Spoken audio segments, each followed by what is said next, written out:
JESFAC Gicumbi kibereye igeno ryacu. Mbaga muri aha ndabasuhuje, ndabona agacugacura umwezi, ndabona mwese mumwenyura. Mwabukereye JESFAC Gicumbi kibereye igeno ryacu. Mana y'u Rwanda mara amashyushyu ngiza amashyengo kubishya ndora inkoma rumeze ivuza impundu, batega amato moto n'indege ngo mama ndaje dawe nshime. Indeba kure zitekereza 6-9 uburatangiye utinda tuza ndererurwa ndutanya abana n'ubujiji barajijutse reka bashime. Ukwiye amashyi n'amasho menshi hashyirwa ishyanga bakigushye ngabagushyigikiye nibarambe kuko barambame mpambuba JESFAC shema nshananitse. Reka dushime dufite ishingiro abagushotsura abashobozi ukabatoza kuvamo intyoza paka bikaza bikanabuzura bagakomera bakagukomera. Ubutumwa buturutse mu bwiru bwinshi bwabo wabwiye ubwenge bwanumye buti cyo saga bariko kuko imbarira nituba hari nabiziye gushima. Shenge nanjye ubunshiza amanga nzanye ububwira ngo mbukubwiye ngo nkubwire ko rishema rishamitse Rwanda utarerwa nawe sinzi ukwari. Reka dushime dufite ishingiro abagushotsura abashobozi ukabatoza kuvamo intyoza paka bikaza bikanawuzura bagakomera bakagushima. Cyakora izawe zo ntizirumba ndavuga impamvu ujye uhambirira abo watoje zikabatunga zikanabuzura niyo mpamvu ubona bashima. Kutagushima ibyo ntibishinga dufite ishingiro ryo gushima ubumenyi utanga butaba handi kutanduranya kubagutuye niryo shema ushananitse none.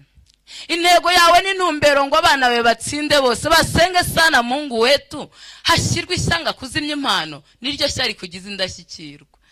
Komera kamba ntukomereke kambika muri Kristo ukomeza ingamba ngari watowe komeza utsinde unatsindi shaba gukunda tuzakomere.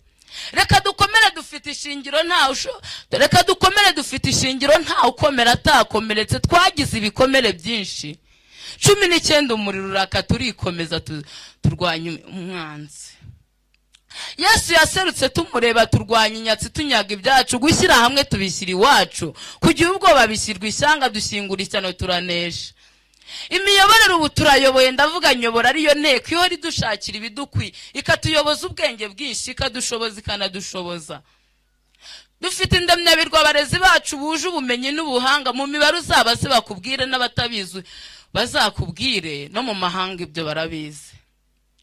Nyigisha kuroba w'imifi fure bunyere kuko nayiroba nk'umunyarwanda nge niko myumva. JESFAC nuko ikora itwigisha kuzibeshaho. None abaganga wahaye ubwenge abaministiri watoje abakomeye kubw'iyo mpamba babura kuzana amashyi menshi bagume hiryo badashima. Oya ibyo ntibikwiye.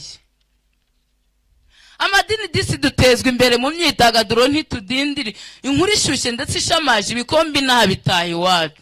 Niyo mpamvu ubona bashengera bagushagaye bagushima waguhaye nk'ukura ubwatsi uguhanga hora ku mutima umutera inkunga agatera imbere. Ubutumwa buturutse mu bwiru bwiza bwacu JESFAC kubishamaje itagira sari ibyo birashaje ntibisha kayirashaka guhamya intego. Nyabona sesengura ubutumwa utekereze gitore utera umutima kwitonda urebe icyo ukora kubu butumwa JESFAC igumisaga. JESFAC giti gitoshye giteye hafi y'urubogobogo leta y'ubumwe nigutuze itorero musenyera akomeze bagushyigikira utera imbere. Barasi namwe banyeshuri abahize n'abahakoze duhuje isano dusa twese dufatanye kubaka JESFAC ibu bukombe iteka ryose. Muri iyo ntihakabura abahanga udushya bahore hejuru Imana ihaza amahoro iwayo hahore hejuru iteka ryose.